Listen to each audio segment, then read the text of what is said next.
गुरुजी, आपके चरणों में हमारी पूरी टीम की तरफ से कोटि कोटि प्रणाम। जय श्री राम। गुरुजी, हमारे लिए बड़े सौभाग्य की बात है कि आप जहां हम कई बार जाकर मैहर धाम में आपके चरणों तक नहीं पहुंच सके और ईश्वर की आज असीम कृपा हुई कि आप हमारे यहाँ पे आज पधार के हमें एकदम आशीर्वाद दे दिया। हम लोग बहुत खुश हैं। गुरुजी, आप यहाँ पे आए हैं तो हम चाहते हैं कि जो देश में 40% युवा हैं और आपके कानों तक भी, आप तो अंतर्यामी, आपको पता ही होगा कि देश में क्या परिस्थिति चल रही है। युवाओं में मन बड़ा चंचल है, विचलित है युवाओं का, उनको मार्ग नहीं दिख रहा है। तो मैं आपसे ये जानना चाहता हूँ कि युवाओं के लिए अध्यात्म और संस्कृति हमारी जो है भारत देश की, उसके बारे में आप 2 शब्द अपने मुखारबिंदों से आप ये संदेश दीजिए युवाओं को। वर्तमान परिप्रेक्ष्य में आज का युवा भटका हुआ है, उद्देश्य विहीन है, जिसके जीवन का कोई लक्ष्य नहीं है। और जब व्यक्ति लक्ष्य विहीन हो जाता है तो कोई भी कर्म करता है। आज हमारी चाहत, हमारी इच्छाएं, इच्छा शक्ति बहुत बड़ी है और आज के समय में बिना परिश्रम के ही व्यक्ति पद को भी अर्जित करना चाहता है और धन भी अर्जित करना चाहता है। परिश्रम ना करना पड़े, कोई भी कठिनाइयों का सामना ना करना पड़े, हमें कुछ करना ना पड़े और हम उस लक्ष्य को प्राप्त कर लें जिसके लिए दुनिया बैठी हुई है ऊपर। तो ऐसे युवा के लिए मैं एक बात तो यही कहना चाहूँगा कि सबसे पहले ईश्वर पे आस्था बनाएं। ईश्वर पे हमारी आस्था होगी कैसे? जो बड़े बड़े ऋषि मुनि, साधु संत एवं धर्म ग्रंथों का जिन्होंने निर्माण किया है, भगवत आदि 18 पुराण या कि श्री रामचरितमानस, भगवत गीता, हमारा सनातन धर्म आगे को बढ़ने के लिए हमेशा प्रेरित करता है। आगे बढ़ो आप। भगवान बुद्ध ने भी कहा है अप्य दीपो भव। भगवान बुद्ध के अप्य दीपो भव का मतलब ही है कि अपने आप का दीपक खुद बनो। वेद की एक पंक्ति है, बलहीनेन अलभ्य। बलहीन माने आत्मबल से जो कमजोर है, जिसका आत्मबल टूट चुका है या कि मैं जिसे कहूँ नेगेटिव हो चुका है, ऐसा व्यक्ति कभी भी आगे नहीं बढ़ पाता है। आगे वही बढ़ता है जो पॉजिटिव है, जो सकारात्मक है। या कि मैं दूसरे शब्दों से कहूँ कि आप भाग्यवादी मत बनिए, आप कर्म योगी बनिए। कर्मों से भाग्य का निर्माण होता है, भाग्य से कर्म नहीं बनते। हमारा कर्म एक बीज है और भाग्य तो उसका फल है। हम जैसे बीज डालेंगे उसी प्रकार से फल की प्राप्ति हमें हो जाएगी। परिश्रम करने के बाद में दुनिया की ऐसी कोई वस्तु नहीं है जो कि प्राप्त ना की जा सकती हो। सबसे बड़ा प्रमाण तो हमारे मोदी जी हैं। एक छोटे से गरीब घर में जन्म लेने के बाद में एक लक्ष्य, उनका हौसला बड़ा था, तो आज पीएम की कुर्सी में बैठे हुए हैं और समाज का कल्याण कर रहे हैं। हमारे उत्तर प्रदेश के योगी जी सबसे बड़ा प्रमाण है कि एक वो सन्यासी जिसने संसार का परित्याग कर दिया, माता पिता का परित्याग कर दिया, सारी दुनिया का परित्याग कर दिया, संन्यास की आकांक्षा लेकर के वह उत्तर प्रदेश गोरखपुर पहुंचा और स्वामी अवैधनाथ जी के चरणों में प्रणाम करके उसने परमार्थ की कामना किया कि मैं परमार्थ करना चाहता हूँ। पहले तो स्वयं का कल्याण करूँ और इसके बाद में समाज का कल्याण करूँ। तो धर्मशास्त्र कहते हैं गुरोर आज्ञा गरीयसी। गुरु की आज्ञा हुई कि अगर तुमने समाज का कल्याण किया, दूसरे के आंसुओं को अगर तुमने पोंछ दिया, तो तुम समझ लो कि तुम्हारा उद्धार हो जाएगा। ये महत्व नहीं रखता कि आप कर्म क्या कर रहे हैं, आपका लक्ष्य महत्व रखता है। कभी कभी यज्ञ करने वाला प्राणी भी, उससे पाप कर्म हो जाते हैं। आज तक दुनिया के जितने भी धर्म ग्रंथ हैं, सारे धर्म ग्रंथों में बड़ी से बड़ी बातें कही गई। कर्म कांड, ज्ञान कांड, उपासना कांड, इस विधि से अनेक धर्म शास्त्रों के द्वारा अनेक मार्गों का प्रशस्त पद दिखाया गया है एवं लक्ष्य को दिखाया गया कि इस मार्ग से जाके लक्ष्य आप प्राप्त कर सकते हो। उन समस्त धर्म ग्रंथों में अभी आज तक भी किसी भी कर्म को पुण्य और किसी कर्म को पाप के रूप में उसे परिभाषित नहीं किया गया, परिणति नहीं दी गई कि यह कर्म पुण्य है और यह कर्म पाप है। तो फिर हम किस कर्म को करके पुण्य अर्जित करेंगे और पाप कैसे मानेंगे कि हम कौन सा कर्म पाप है? दुनिया का हर कर्म देश, काल और परिस्थिति के अनुसार कभी पुण्य बन जाता है और कभी पाप बन जाता है। अभी मैं सिद्धिविनायक हॉस्पिटल से आ रहा हूँ। हॉस्पिटल, वहाँ डिलीवरी कराई जाती है। तो किसी के रक्त को बहाना, खून बहाना, चाकू चलाना, ये तो पाप की श्रेणी में आता है। लेकिन एक डॉक्टर एक दिन में न जाने कितने ऑपरेशन करता है, लेकिन इसके बाद भी उसे पाप नहीं लगता, क्योंकि देश, काल और परिस्थिति उसी कर्म को वह पुण्य के रूप में स्थापित कर देती है। और डॉक्टर के द्वारा न जाने कितने ऑपरेशन करने के बाद, हाथ पैर काटने के बाद भी, न जाने कितने क्या क्या अंगे काटने के बाद भी वो पाप की श्रेणी में नहीं आता, बल्कि भगवान का दूसरा रूप माना जाता है। इसी तरह से अगर हम सोचे कि कोई पूजा कर रहा है, कोई पाठ कर रहा है, कोई आहुति दे रहा है, कोई यज्ञ कर रहा है, अगर उसके मन में पड़ोसी का अहित या किसी दूसरे के दुर्भावना को लेकर के कि उसका अहित हो जाए, उसका कल्याण ना हो, उसका एक्सीडेंट हो जाए, वो डेथ हो जाए उसकी, अगर इस भावना से आहुतियाँ दे रहा है, यज्ञ कर रहा है, तो पाप की श्रेणी में आ जाता है। तो हमें प्रेजेंट का ज्ञान अवश्य होना चाहिए कि हम किस जगह पर बैठे हैं और इस समय हमारा कौन सा कर्म यह पुण्य की श्रेणी में आएगा या पाप की श्रेणी में। कर्मणो ह्यापि बोधव्यम बोधव्यम चा विकर्मणः, ये भगवान श्री कृष्ण ने कहा है कि गहना कर्मणो गति है। कर्म तो आप कर रहे हो, लेकिन वह कर्म की गति गहन है, इसका ज्ञान आपको अवश्य होना चाहिए। कोई सुसाइड कर रहा है, किसी माले से अगर वह कूद रहा है, तो उस समय उसे अगर 2 थप्पड़ मार दिया जाए तो वह पुण्य की श्रेणी में हो जाएगा। कोई पॉइजन पी रहा है, सुसाइड करने की कामना से कुछ भी कर रहा है, उसे 2 थप्पड़ लगाने के बाद भी वह पुण्य की श्रेणी में आ जाएगा। कोई शुगर पेशेंट है, अगर उसे हम अच्छी सी खीर खिला दें तो हम कर्म तो अच्छा कर रहे हैं, लेकिन शायद वो पाप की श्रेणी में होगा। इसी तरह से हमें हर समय परिस्थिति का ज्ञान अवश्य होना चाहिए। देश, काल और परिस्थिति, देश का ज्ञान है, अगर वो क्षेत्र का ज्ञान है, हमें काल का ज्ञान है और परिस्थिति का ज्ञान है, तो दुनिया का कोई भी कर्म पुण्य और पाप की श्रेणी में परिणित हो जाता है और उसे वो धारण कर लेता है। भगवान का नाम कितना सुंदर है, राम राम राम। सभी लोग जानते हैं मोक्ष का कारण है, मोक्ष प्राप्त होता है, इससे खुशियाँ आती हैं। लेकिन अगर किसी भी शादी के घर पे जाकर के जिसके जयमाले पड़ रहे हो, अगर उस टाइम पे आप जाके बोलो राम नाम सत्य है, तो क्या कहेगा? है तो सब कुछ सही, लेकिन वह देश और वो काल और वो परिस्थिति, ये तीनों चीज़ें उसे ये शब्द बोलने के लिए नहीं कह रही हैं, अलाउ नहीं कर रही हैं, क्योंकि डेथ होने के बाद में ही राम नाम सत्य कहा जाता है। तो इसी तरह से अगर हमें समय का और क्षेत्र का ज्ञान है, तो दुनिया का कर्म, कोई भी कर्म पुण्य बन जाता है और कोई भी कर्म पाप बन जाता है। तो सबसे पहले आज का युवा यूथ जो है, मैं उसे तो ये कहूँगा कि अपने माइंड को, अपने दिमाग को खाली नहीं रखना चाहिए। कुछ ना कुछ करिए आप। इतने लोगों को रोजगार मिलना, इतने लोगों को जॉब मिलना बहुत कठिन है, चाहे कोई भी सरकार आए, चाहे वो भाजपा, कांग्रेस या अन्य कोई भी सरकारें आए, इतने युवाओं को कोई भी जॉब में रखना बहुत मुश्किल का काम है। मैं तो भगवान बुद्ध की इस बात का समर्थन करता हूँ कि अप्य दीपो भव, अपने आप का रोजगार आप खुद बनाइए, खुद उत्पन्न करिए और अपने पैरों पे खड़े होइए। आप तो इतने अपने आप को सक्षम बनाइए कि दूसरे को भी आप रोजगार दे पाओ, अपने माता पिता का पालन कर पाओ। और रामायण अवश्य पढ़नी चाहिए। भगवान के 24 अवतारों में भगवान श्री राम और सीता का वो चरित्र है जो दुनिया के हर इंसान को एक बहुत बड़ी सीख देता है। रामायण और महाभारत दोनों की कंडीशन बिल्कुल एक जैसी है। दोनों में जमीनी विवाद है, पारिवारिक विवाद है।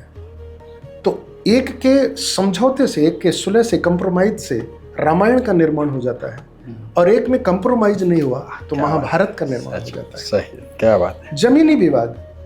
महाराज दशरथ कहते हैं मैं अपने बड़े बेटे को राजा बनाऊंगा, लेकिन दूसरी महारानी कैकेयी कहती है कि नहीं, मुझे अपने बेटे को राजा बनाना है।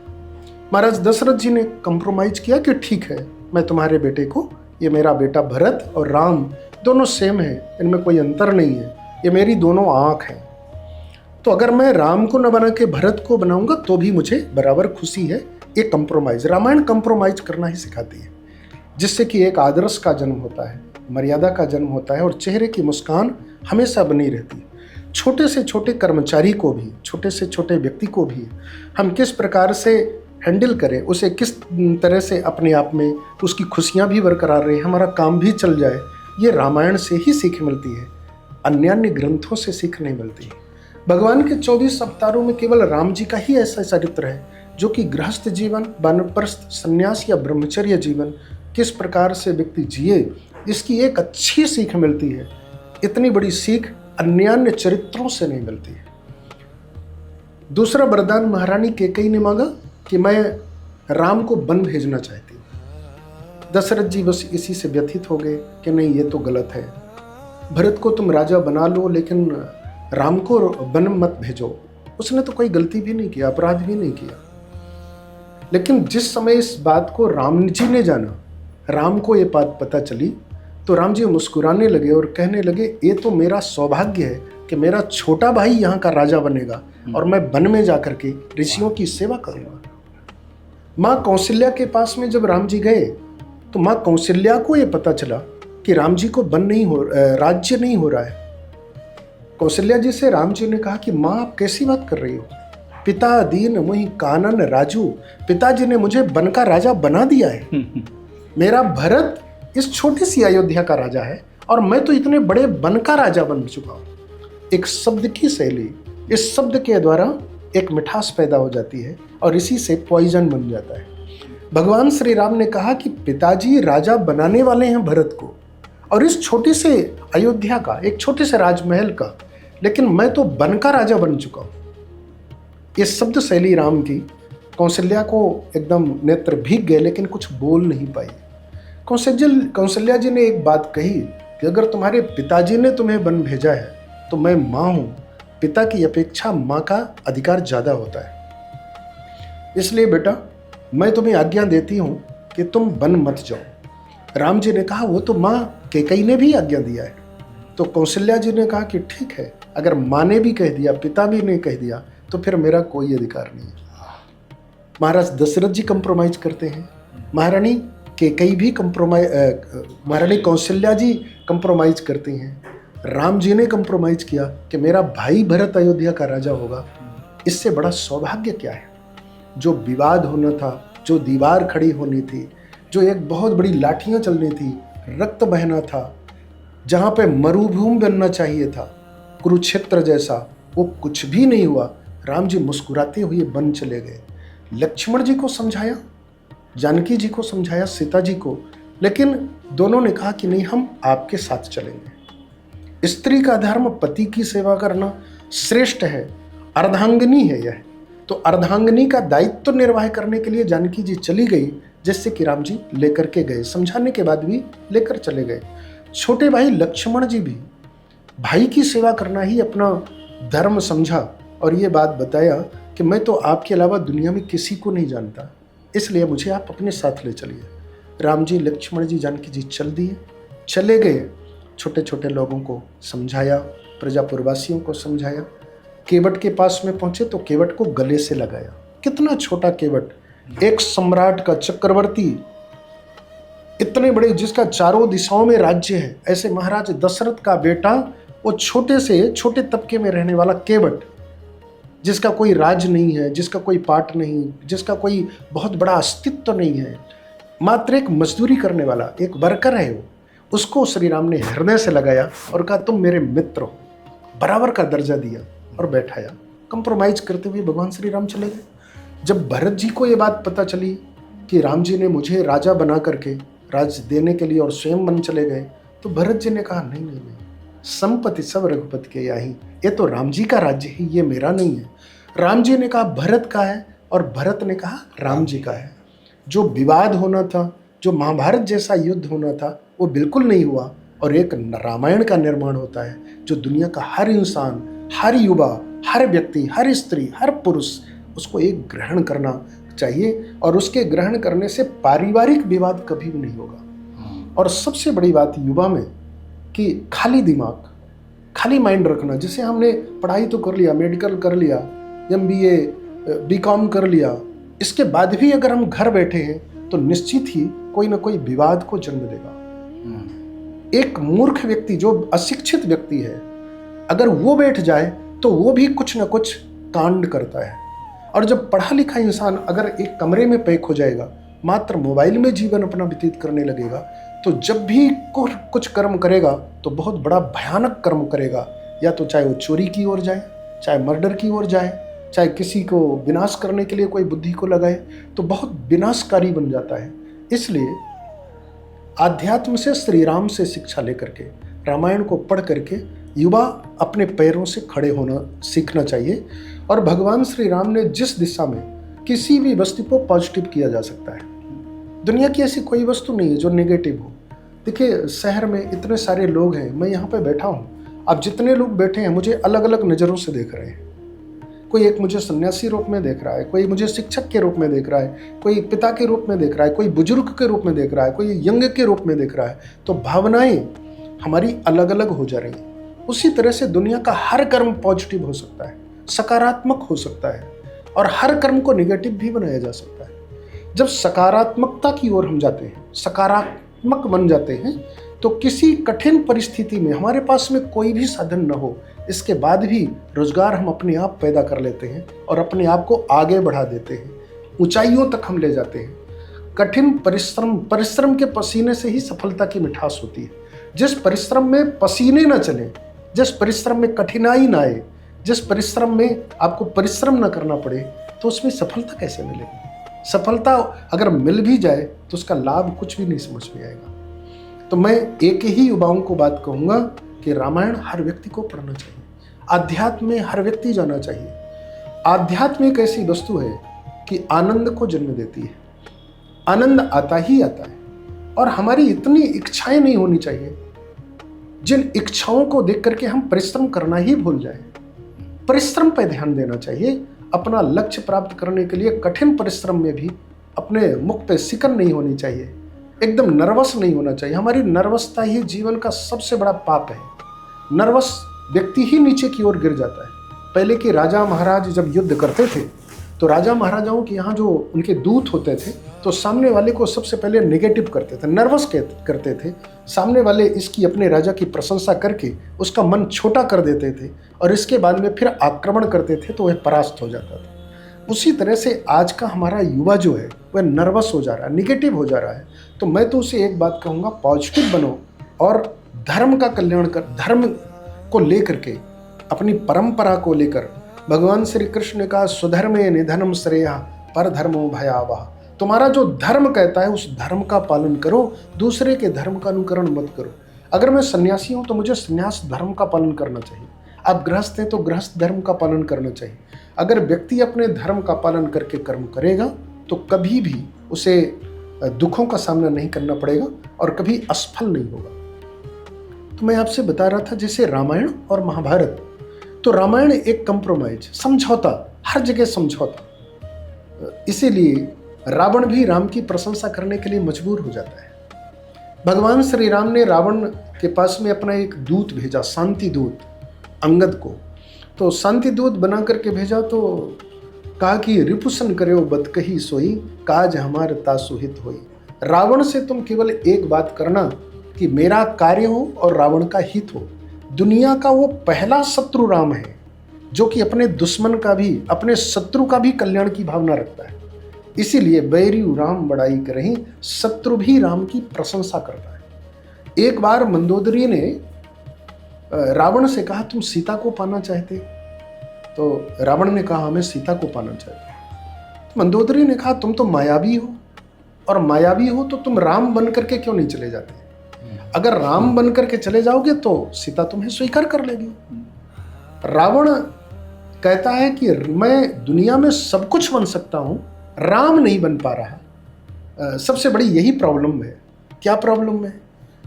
रावण कहता है कि मैं जैसे ही राम बनता हूं, माया का राम रूप धारण करता हूं, उसी समय दुनिया की स्त्रियां मुझे माँ बहन दिखाई देती है और ये सीता भी मुझे माँ बहन के रूप में दिख रही है। तो मैं इसमें दूषित भावना भी नहीं कर पा रहा हूं। तो कल्पना करो, राम का चिंतन, राम का सत्व, अगर राम का नाम हम ले ले तो हमारी कितनी भावनाएं परिवर्तित हो जाती है। दुनिया के असंख्य साधु संत, लाखों साधु संत उस कड़ाके की ठंड में, देखिए आस्था का विषय, प्रयाग में जब कुंभ होता है उस जनवरी के महीने में 90 साल की बूढ़ी माताएं, 90 साल के लोग जो बिल्कुल चलने में कठिन है, वो गंगा में डुबकियां लगाते हैं। तो आस्था में शक्ति बहुत बड़ी है और हम निश्चित ही अपने कार्य को कर लेते हैं। भगवान का नाम लेने से और आध्यात्म में जुड़ने से हमें ये लाभ होता है कि सहन करने की क्षमता प्राप्त होती है, सहन शक्ति हमारी अपने आप बढ़ जाती है। तो राम का चरित्र और राम का जीवन समझौता सिखाता है, कंप्रोमाइज, जिससे कि सफलता निश्चित मिलती है। भगवान श्री कृष्ण चरित्र को हम पढ़ें और महाभारत को देखें तो भगवान श्री कृष्ण दूत बन करके गए, शांति दूत बना करके राजा युधिष्ठिर ने भेजा।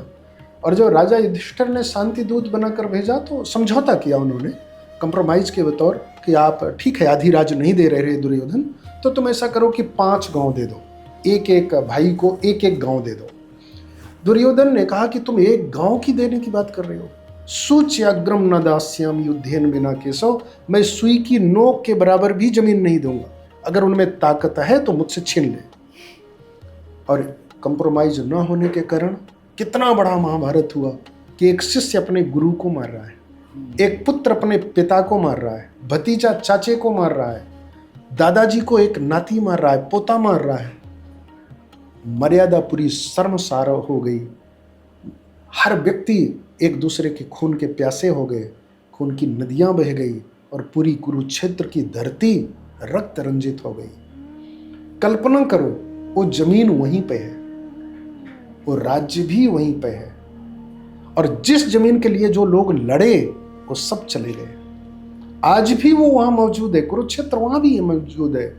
उस हस्तिनापुर में, जिस हस्तिनापुर के लिए लड़ रहे थे आपस में, उस हस्तिनापुर के न जाने कितने मकान बन गए, कितने राजा हो गए, कितने मंत्री हो गए, न जाने कितने लोग उस पर राज्य कर लिए और चले गए।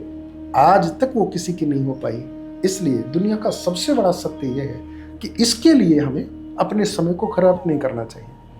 तो हर युवा से प्रश्न आपका यह है कि युवा क्या करे।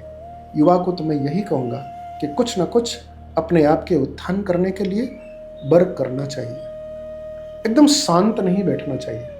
जो युवा ऐसा सोच लेता है कि मैं अब कुछ नहीं कर पाऊंगा, मैंने फॉर्म डाला, सक्सेस नहीं हुआ, सफलता नहीं मिली, जॉब नहीं मिली। पढ़ा लिखा युवा तो कुछ भी कर सकता है। छोटे छोटे, मैं तो कहता हूं कि 5 से 10 रुपए में भी रोजगार चालू हो जाते हैं। आप सिंधी भाइयों को देखिए, सिंधी भाई कभी बेरोजगार नहीं होता है, कभी जॉब के लिए परिश्रम नहीं करता है। उनके बच्चे कभी भी पढ़ाई लिखाई करने के बाद भी ये नहीं सोचते कि मुझे बहुत बड़ी जॉब मिलेगी और मैं इसमें काम करूंगा। वो खुद एक जॉब देने के लिए एक नया फैक्ट्री या कि नया प्रोडक्ट कुछ चालू करते हैं, जिससे कि हजारों लोग उस पर काम करते हैं और बहुत कुछ कर लेते हैं। मारवाड़ी भाइयों को देखिए, सोनी परिवार के भाइयों को देखिए, ज्वेलरी का, उनमें जन्मजात ये चीज़ें पैदा हो जाती हैं और वो बहुत तबके के लोग जॉब नहीं करते। तो उसी तरह से हमें भी, हमारे पास में हुनर है, हमारे पास भी सब कुछ है, बुद्धि है, बस उसका हम उपयोग करें। अगर उपयोग कर रहे हैं तो हर युवा अपने आप रोजगार पैदा कर लेगा और उसे किसी जॉब करने की कोई आवश्यकता नहीं रहेगी। हर भाई को, हर युवा को एक बात मैं अवश्य कहूँगा कि 2 वस्तुओं से अगर वह अपने आप को बचा लिया तो निश्चित ही वह अच्छा कर्म करेगा। एक तो नशा मुक्ति होना चाहिए। यह नशा बड़े से बड़े घरों को बर्बाद कर देती है। एक करोड़पति कटोरा लेकर के रोड में बैठने के लिए मजबूर हो जाता है। तो नशा से हर व्यक्ति को, हर युवा को मुक्त होना चाहिए। और दूसरी वस्तु मोबाइल में आज हमारी युवा पीढ़ी जो है लगभग अपने जीवन का 90% समय मोबाइल पे खर्च कर रहे हैं। तो मैं कहूँगा कि मोबाइल पे नहीं, मोबाइल एक आवश्यकता है, न कि हमारा जीवन है। इस मोबाइल के द्वारा हम उत्थान की ओर कम बल्कि गर्त की ओर ज़्यादा जा पा रहे हैं। तो मोबाइल को आवश्यकता समझकर जितनी आवश्यकता है उतना उपयोग करें, बहुत ज़्यादा उपयोग न करें। और उन बहनों के लिए मैं एक संदेश दूंगा, भाइयों से कहूँगा कि अपनी बहन बेटियों की रक्षा अवश्य करना चाहिए। आज मैं मुंबई पे हूँ, ये वीर शिवा की धरती है। वीर शिवाजी ने इस भारत देश की रक्षा करने के लिए क्या नहीं किया। अगर हमारे में शक्ति है, कल्पना करिए, महारानी लक्ष्मीबाई मात्र 22 साल की एक लड़की, उसकी इतनी इच्छा शक्ति थी कि बड़े से बड़े अंग्रेजों को, फिरंगियों को घुटने टेकवा दिया था। इच्छा में बहुत बड़ी ताकत होती है, संकल्प में बहुत बड़ी शक्ति होती है। दुनिया का बड़ा से बड़ा इंसान भी झुक जाता है। महाराणा प्रताप को देखिए, बहुत सारे लोग नहीं, उनके राजपूत समाज के लोग ही उनके साथ में नहीं थे, लेकिन महाराणा प्रताप जी ने बड़े से बड़े मुगलों को खदेड़ करके भगा दिया था। किसी को भी उन्होंने टिकने नहीं दिया और अपना ध्वजा लहरा दिया था। वीर शिवाजी को देखिए, उनके अपने लोग भी बहुत सारे ऐसे लोग थे जिन्होंने साथ नहीं दिया, लेकिन अकेले उनकी इच्छा शक्ति, संकल्प शक्ति पूरे भारत देश में एक भारत के ध्वजा को लहराया, सनातन के ध्वजा को लहराया। तो हम उनके पदचिन्हों पे चले, उनके कदमों पे चले, उनका अनुसरण करें और हर युवा को वीर शिवा होना चाहिए। माताओं बहनों की रक्षा अवश्य करना चाहिए। मैं तो उन युवाओं को, उन पुरुषों को धिक्कारता हूँ जिन्हों की अपने भारत देश की आन पे कोई भी सोच ही नहीं है, कोई चिंतन ही नहीं है, जो अपनी बहन बेटियों के लिए कोई चिंतन ही नहीं कर रहे हैं। धिक्कार है उन व्यक्तियों को। उनसे लाख गुना अच्छा तो वो जटायु है, मांस खाने वाला एक पक्षी गीध, जो कि भारत देश की नारी को रावण जैसे उठा के ले जा रहा था, तो अपने आप की आहुतियां दे दिया और तब तक लड़ता रहा जब तक उस पर प्राण रहे। तो मैं उस जटायु को धन्यवाद देता हूं जिसने इतना बड़ा कर्म किया। ऐसे उस जटायु के पद चिन्हों का अनुकरण करना चाहिए, वीर शिवाजी के चिन्हों का अनुकरण करना चाहिए। और माँ बहनों के लिए एक बात की शिक्षा या एक बात निवेदन अवश्य करूंगा कि अपने चरित्र की रक्षा करिए। अगर माताएं बहनें अपने चरित्र की रक्षा कर लें तो दुनिया की कोई ताकत नहीं है जो कि उनके सामने घुटने न टेक ले। देवताओं में सामर्थ्य नहीं है, बड़े से बड़े राजाओं में सामर्थ्य नहीं है। अभी भी मात्र 5 से 10 सालों में, इस 15 साल के समय में आपने देखिया, अगर लड़कियां बहनें अपने संकल्प में सही हो गई तो बड़े से बड़े दिग्गजों को भी घुटने टेकवा दिया और जेल की सलाखों में पैक करवा दिया। आज भी जेल में सड़ रहे हैं। बनारस की अभी ताजी घटना है, उस एक लड़की ने कितने लोगों के सिर काट करके माँ काली के चरणों में समर्पित कर दिया था, केवल अपने संकल्प के साथ में।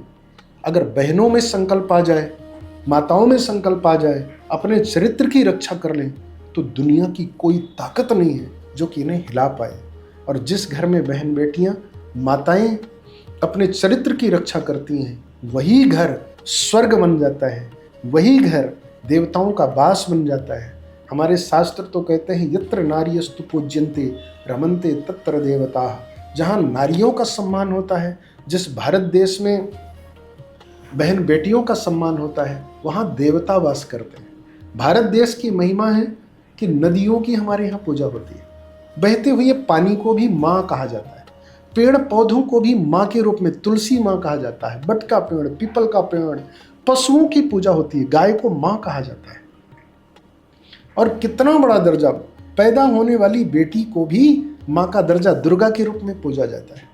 तो ये भारत से बड़ी कोई धरती नहीं है, इतनी ऊर्जावान धरती तो दुनिया में कहीं नहीं होगी। तो हर युवा बस अपने इतिहास को पढ़े, वीर शिवा को पढ़े, महाराणा प्रताप जी को पढ़े, श्री राम को पढ़े और श्री कृष्ण को पढ़े। कृष्ण का चरित्र तो दुनिया में मुस्कुराने की ही सीख देता है हर परिस्थिति में। भगवान श्री कृष्ण कहते हैं जब जैसा तब तैसा। परिस्थितियां अगर आ जाए, अगर सामने हो तो गीता का ज्ञान भी लुटा दो। महाभारत के उस युद्ध में भी गीता का ज्ञान भगवान श्री कृष्ण ने दे दिया। और अगर परिस्थिति विपरीत हुई तो वहीं पर भीष्म पितामह की छाती को छलनी करवा दिया, कर्ण को वहीं पर मरवा दिया, उसमें कोई भी संकोच नहीं किया। परिस्थितियों का ज्ञान हर व्यक्ति को होना चाहिए। अगर परिस्थितियां सही हैं तो प्रणाम करो, चरणामृत लो, धूल लो, माथा नवाओ। और अगर परिस्थितियां विपरीत हो जाएं तो बिल्कुल भी अपने भारत देश की रक्षा करने के लिए, माँ की रक्षा करने के लिए, बहनों की रक्षा करने के लिए अपने आप को बिल्कुल न्योछावर कर देना चाहिए। यही मोक्ष का कारण बनेगा। और यही भारत के युवाओं को, सभी लोगों को मेरी यही सीख है कि अध्यात्म से जुड़िए और अपनी परंपरा का पालन अवश्य करते रहिए। परंपरा, अध्यात्म से जुड़ने का तात्पर्य सिर्फ माला घुमाना नहीं है, सन्यासी बन जाना नहीं है। अध्यात्म से तात्पर्य है अपने आप का ज्ञान होना और समाज की, राष्ट्र की रक्षा करने के लिए अपने आप को समर्पित कर देना। यही अध्यात्म है। भगवान श्री कृष्ण ने अर्जुन को संन्यास योग, धर्म योग, ज्ञान योग, कर्म योग, अनेक योगों का वर्णन किया।